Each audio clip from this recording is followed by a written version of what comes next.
रावण को अपना पद छोड़ना पड़ा। और इसके बाद कर्नाटक में जन्मे एक अफसरशाह ने प्रदेश की कमान संभाली, जिसे दुनिया CS वेंकटाचार्य के नाम से जानती है।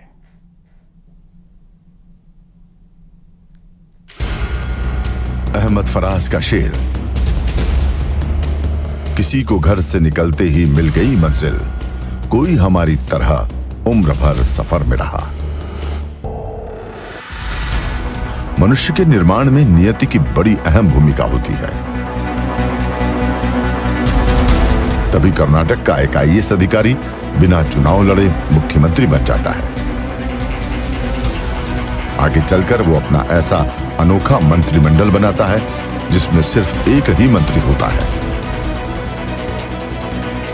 इसके बाद जब CM की कुर्सी से हटता है तो वापस IAS, तब IAS को ICS कहा जाता था, अधिकारी बन जाता है। चौंकिए मत, यह अनोखा वाकया किसी और राज्य में नहीं बल्कि राजस्थान में हुआ। CS वेंकटाचार्य, जन्म 11 जुलाई 1899, कोलार, मैसूर स्टेट। परिवार के सदस्य, अंग्रेज सरकार में अफसर। 1921 में ICS की परीक्षा पास की। 1930 की जनगणना में अहम काम किया। इंडियन पॉलिटिकल सर्विसेज में भेजा गया। वेंकटाचार्य से पहले इस सर्विस में सिर्फ ब्रिटिश मिलिट्री के लोग ही जा सकते थे। 1942 में इलाहाबाद का कमिश्नर नियुक्त किया गया। यहीं पर वो पंडित नेहरू की नजर में आए, फिर नियति जोधपुर ले गई।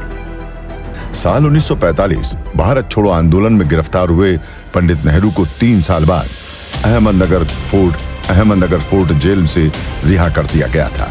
नेहरू आगे की रणनीति बनाने के लिए इलाहाबाद के आनंद भवन में बैठे हुए थे। तभी जोधपुर से एक चिट्ठी आई। खत जय नारायण व्यास का था। चिट्ठी में लिखा था कि यहाँ का अंग्रेज प्रधानमंत्री डोनाल्ड फील्ड जनरल डायर की तरह काम कर रहा है, जिसे रोकना बेहद जरूरी है। चूंकि जोधपुर एक बड़ा राज्य था, इसलिए पंडित नेहरू ने जोधपुर आना जरूरी समझा। शेख अब्दुल्ला और इंदिरा प्रियदर्शनी के साथ नेहरू जोधपुर पहुंचे और महाराजा उम्मेद सिंह से मिलकर डोनाल्ड फील्ड को PM पद से हटाने का सुझाव दे दिया। महाराजा को इस पर ऐतराज नहीं था, लेकिन उन्हें PM पद का उचित उम्मीदवार नहीं मिल रहा था। ऐसे में पंडित नेहरू ने इलाहाबाद के कमिश्नर CS वेंकटाचार्य का नाम सुझाया, जिसे महाराजा टाल नहीं सके। वक्त गुजरता जा रहा था। 1946 में भारत में अंतरिम सरकार बनने पर नेहरू प्रधानमंत्री बने। इधर 1947 की शुरुआत में महाराजा उम्मेद सिंह के निधन के बाद उनके बेटे हनुमंत सिंह ने गद्दी संभाली। इसी बीच 3 जून 1947 को भारत के विभाजन की बात तय हुई। रियासतों को अपनी मर्जी से भारत पाकिस्तान में से किसी एक में मिलने का अधिकार दिया गया। इसके बाद पाकिस्तान ने अपनी तय सीमा से लगी रियासतों पर डोरे डालने शुरू कर दी। जोधपुर के राजा हनुमंत सिंह ने दोनों तरफ बातचीत जारी रखी थी। दिसंबर 1947 में वे भारत की संविधान सभा का हिस्सा बन गए। 2 बार भारत में शामिल होने का ऐलान भी कर दिया, लेकिन कागज पर हस्ताक्षर करने में टाल मटोल कर रहे थे। 5 अगस्त 1947 को हनुमंत सिंह ने जिन्ना से मुलाकात की थी। जानकार बताते हैं कि उस समय उनके साथ जैसलमेर के राजा भी थे। बैठक में जिन्ना ने राजा हनुमंत सिंह से खाली कागज पर साइन करवा लिए थे। कहा था कि पाकिस्तान में मिल जाइए, सारी शर्तें मान ली जाएगी। इस पर राजा हनुमंत ने प्रस्ताव पर विचार करने के लिए समय मांगा और अपनी ADC केसरी सिंह के साथ चर्चा की। कराची से लौटकर केसरी सिंह ने सारी बातें CM वेंकटाचार्य को बताई, जिसे उन्होंने सरदार पटेल तक पहुंचा दिया। इसके बाद पटेल ने हनुमंत को दिल्ली बुलाया। आखिर में पटेल और माउंटबेटन ने हनुमंत सिंह को समझाया और जोधपुर का भारत में विलय हो गया। हनुमंत सिंह को जब वेंकटाचार्य के पटेल को खत लिखने की जानकारी मिली तो उन्होंने वेंकटाचार्य को हटाकर अपने भाई अजीत सिंह को प्रधानमंत्री बना दिया। फिर बीकानेर महाराजा सादुल सिंह ने वेंकटाचार्य को बीकानेर में प्रधानमंत्री नियुक्त कर दिया। 1949 में राजस्थान बना तो वेंकटाचार्य को राज प्रमुख की तरफ से बुलावा आ गया। राजा मान सिंह राज प्रमुख थे, वेंकटाचार्य उनके प्रशासनिक अधिकारी बन गए।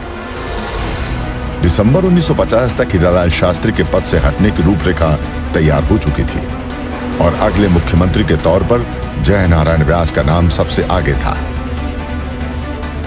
लेकिन पंडित नेहरू के खास रफी अहमद किदवई ने उनके नाम पर वीटो कर दिया और अंतरिम व्यवस्था के तहत वेंकटाचार्य का नाम सुझाया। आखिर में 6 जनवरी 1951 को प्रशासनिक अधिकारी CS वेंकटाचार्य को मुख्यमंत्री पद की शपथ दिलवाई गई। वेंकटाचार्य 25 अप्रैल 1951 तक मुख्यमंत्री के पद पर रहे। किदवई के कारण मुख्यमंत्री पद से चूक जाने वाले व्यास गुट चुप नहीं बैठा। एक बार फिर सक्रिय होकर व्यास गुट ने किदवई के तर्कों की गांठ खोजकर 3 महीने में ही नेहरू को मना लिया। नेहरू के मान जाने के बाद आखिर 26 अप्रैल 1951 को राजनारायण व्यास ने राजस्थान के मुख्यमंत्री पद को संभाल लिया। मुख्यमंत्री बने ICS वेंकटाचार्य को दिल्ली भेजकर केंद्रीय मंत्रालय में सचिव बना दिया गया। फिर राजेंद्र बाबू के मुख्य सचिव रहने के बाद 1958 में कार्यकाल पूरा होने पर सरकार ने उन्हें कनाडा में हाई कमिश्नर नियुक्त कर दिया। Bureau report, news 18 Rajasthan. प्रदेश के